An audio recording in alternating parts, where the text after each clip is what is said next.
Welcome to a Foxy Tech Tips tutorial on turning on touch sensitivity on your Galaxy Watch.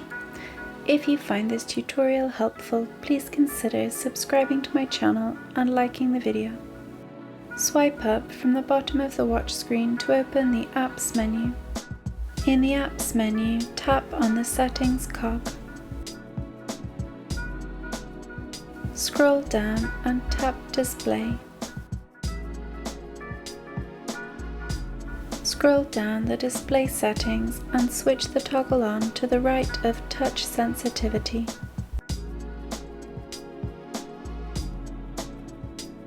When the toggle is on, it will be blue, and when off, it will be black.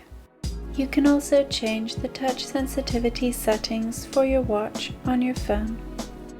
To do this, open up the Galaxy Wearable app.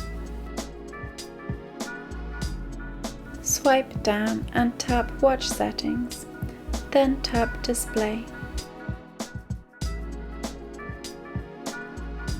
Scroll down the display settings and then switch the toggle on to the right of touch sensitivity. When the toggle is on, it will be blue, and when off, it will be white. And that draws an end to this tutorial. Please like the video if you found it helpful, and subscribe to Foxy Tech Tips for more Galaxy Watch tips and tricks.